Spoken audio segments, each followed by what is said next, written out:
Bismillahirrahmanirrahim. Assalamualaikum warahmatullahi wabarakatuh. Apa kabar anak-anakku sekalian? Semoga selalu dalam lindungan Allah Subhanahu wa Ta'ala, dan semoga kita selalu semangat di dalam belajar. Alhamdulillah, pada hari ini kita bertemu kembali di dalam pelajaran ilmu pengetahuan sosial. Kali ini kita akan membahas tentang kondisi alam Indonesia. Kondisi alam Indonesia pada kali ini tentang keadaan alam Indonesia. Kalau kita ketahui bahwa Indonesia itu dikenal sangat indah dan kaya akan berbagai sumber daya alamnya. Makanya tidak heran kalau banyak wisatawan dari berbagai dunia tertarik untuk datang ke Indonesia. Keadaan alam Indonesia ini terbagi atas dua, yaitu tentang keadaan fisik wilayahnya, terus yang kedua tentang keadaan flora dan faunanya.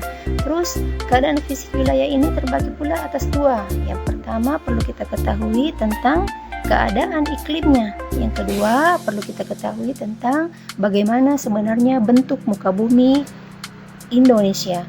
Yang kedua itu tentang keadaan flora dan faunanya. Yang pertama kita akan membahas tentang keragaman flora dan fauna yang ada di Indonesia. Yang kedua kita akan membahas tentang sebaran keadaan atau sebaran flora dan fauna di Indonesia. Selanjutnya kita akan membahas yang pertama adalah kondisi fisik wilayah. Kondisi fisik wilayah Indonesia terbagi atas tiga. Yang pertama yaitu kondisi geologi Indonesia. Terus pernahkah kalian anak-anakku sekalian mendengarkan tentang istilah lempeng bumi? Nah, ternyata bumi itu tempat kita hidup tidak bulat secara utuh ya, tetapi terdiri atas lempeng yang mana bergerak terhadap satu dengan yang lainnya. Jadi lempeng bumi itu adalah berbagai luasan area yang mana terbentuk dari pecahan kerak bumi yang masing-masing memiliki gerakan ke arah tertentu akibat konveksi di dalam bumi. Jadi lempeng bumi itu bergerak sesuai dengan kegiatan aktivitas bumi. Jadi Indonesia itu terletak pada pertemuan tiga lempeng tektonik besar, yaitu lempeng Indo-Australia bertumbukan dengan lempeng Eurasia, yang mana dia berada di lepas pantai Sumatera, ada di Jawa dan Nusa Tenggara. Terus lempeng Pasifik bertumbukan dengan Eurasia di utara, ada di Papua dan Maluku Utara. Terus kondisi fisik wilayah berikutnya adalah bentuk muka bumi. Jadi bentuk muka bumi Indonesia itu, karena Indonesia memiliki 13.466 buah pulau, lautan Indonesia itu lebih luas daripada daratannya, yang mana luas Indonesia 5 juta kilometer persegi lebih ya. Terus luas daratannya itu hanya berkisar 1,9 juta kilometer persegi.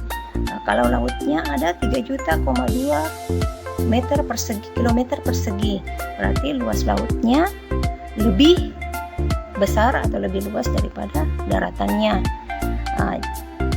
Kalau kita perhatikan keadaan pulau-pulau di Indonesia, tampak adanya keragaman bentuk muka buminya. Indonesia itu dapat dibedakan menjadi ada dataran rendahnya, ada dataran tingginya, terus di sedikit lagi ada bukitnya, ada gunung, dan ada pegunungannya. Itulah kondisi fisik wilayah menurut bentuk muka buminya. Terus yang ketiga adalah kondisi iklim Indonesia. Jadi kondisi iklim Indonesia itu ada 3 jenis iklim, yaitu iklim muson yang mana dipengaruhi oleh angin musim yang berubah-ubah setiap periode waktu tertentu. Ya, biasanya satu periode perubahan itu adalah 6 bulan. Terus iklim berikutnya adalah iklim laut. Iklim laut itu terjadi karena Indonesia memiliki wilayah laut yang sangat luas, sehingga banyak menimbulkan penguapan dan akhirnya mengakibatkan terjadinya hujan. Terus iklim berikutnya adalah iklim tropis. Terjadi karena Indonesia berada di daerah tropis yang mana suhu yang tinggi mengakibatkan penguapan yang tinggi dan berpotensi untuk terjadinya hujan. Jadi itulah kondisi wilayah atau kondisi. Kalau kita melihat peta kondisi geologi Indonesia ini, pada peta ini kita melihat ada beberapa tumbukan lempeng membentuk rangkaian pegunungan, yang mana sebagian menjadi gunung api yang berada di sepanjang Pulau Sumatera, ada di Pulau Jawa, ada di Nusa Tenggara. Kita lihat gunung-gunung yang gambar segitiga itu warna merah, itu adalah gunung api yang tersebar di jajaran Pulau Sumatera, ada di Pulau Jawa, dan ada di Pulau Nusa Tenggara. Jadi selain terbentuk pegunungan dan gunung api, tumbukan antar lempeng itu juga menghasilkan fenomena gempa bumi. Jadi gempa bumi itu terjadi karena lempeng yang saling bertumbukan, kemudian menghasilkan getaran yang sampai ke permukaan bumi. Jadi gempa bumi itu dapat menimbulkan juga bencana lainnya seperti tsunami. Tsunami itu akibat dari goncangan gempa bumi membuat gerakan tanah di dasar laut itu sehingga menimbulkan gelombang. Ketika sampai di pantai, gelombang tersebut semakin besar dan menimbulkan bencana tsunami. Terus sebagian gunung yang ada di Indonesia itu merupakan gunung berapi yang aktif. Ciri-ciri gunung berapi yang aktif itu adalah adanya aktivitas kegunung apian seperti adanya semburan gas, adanya asap, adanya material dari dalam gunung berapi. Jadi ini tadi kondisi geologisnya. Terus sebaran gunung berapi yang ada di Indonesia, bisa kita lihat peta, ada sebaran gunung berapi di Indonesia, yang mana di Indonesia itu sebagian besar gunung berapi tersebar di sepanjang Pulau Sumatera. Kita lihat ini yang warna-warna merah itu gunung berapi tersebar di Pulau Sumatera, ada di Jawa, ada di Nusa Tenggara. Jadi gunung berapi itu banyak ditemui di Pulau Sulawesi dan Maluku, Sulawesi Utara ya, Maluku. Ada beberapa gunung berapi di Nusantara. Di Nusantara sangat terkenal di dunia karena letusannya yang sangat dahsyat, yaitu gunung berapi Tambora dan Krakatau. Ya, seperti itu. Berikutnya kita melihat peta fisiografi Indonesia. Jadi peta fisiografi Indonesia atau peta bentuk muka bumi. Jadi pada peta fisiografi itu tampak sebaran bentuk muka bumi yang ada di Indonesia, dari mulai dataran rendah sampai pegunungan.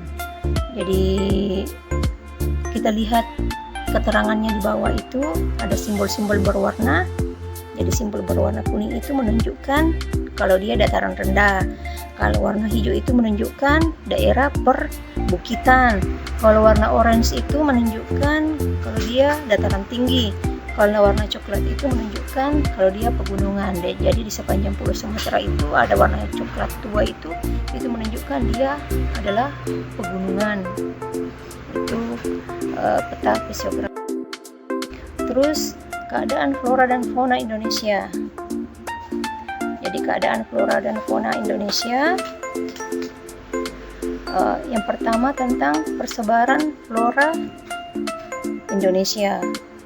Jadi flora di Indonesia itu ternyata dapat dibedakan menjadi dua kelompok besar, yaitu ada Indo-Malayan meliputi kawasan Indonesia Barat, yaitu Pulau Sumatera, Kalimantan, Jawa, dan Bali. Jadi kelompok Indo. Terus yang kedua yaitu Indo-Australian.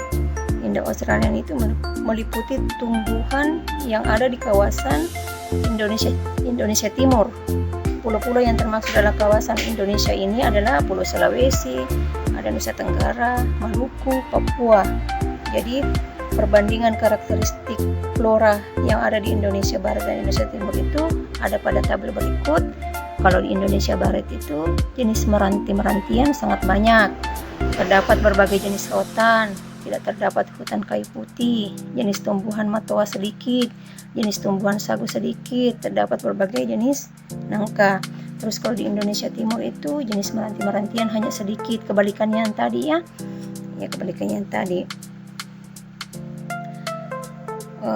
Terus jenis flora tersebut biasa dimanfaatkan untuk memenuhi kebutuhan manusia, baik sebagai bahan furnitur atau bahan bangunan, bisa juga sebagai bahan makanan dan lain-lainnya. Kalau rotan misalnya dimanfaatkan sebagai kursi, pembuatan kursi atau meja.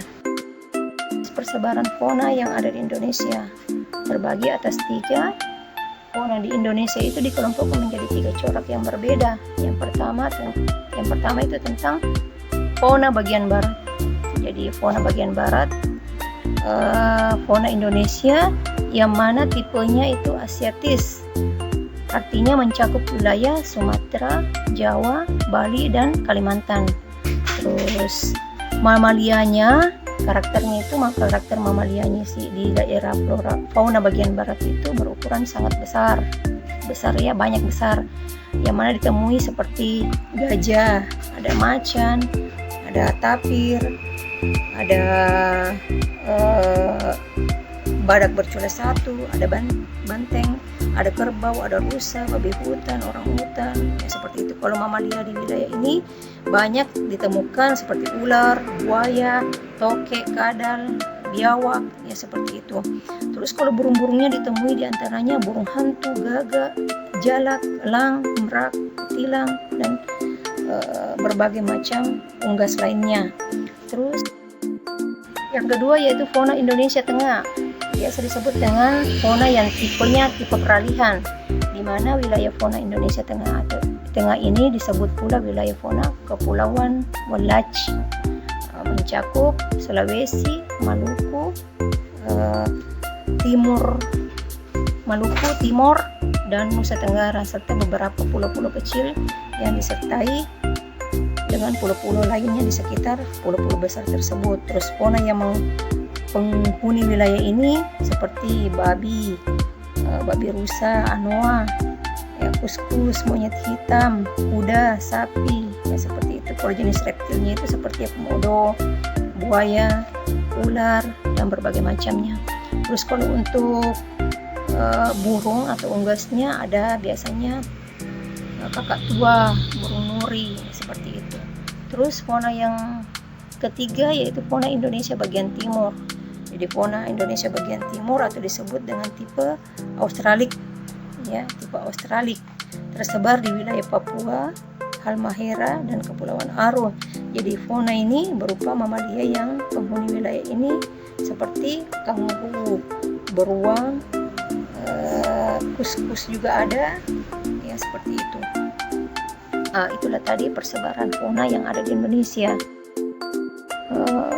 Cukup sekian untuk pelajaran kita hari ini tentang keadaan alam Indonesia dan keadaan flora dan faunanya. Untuk tugas ada pada Google Formulir, silahkan diisi, diselesaikan. Syukran. Assalamualaikum warahmatullahi wabarakatuh.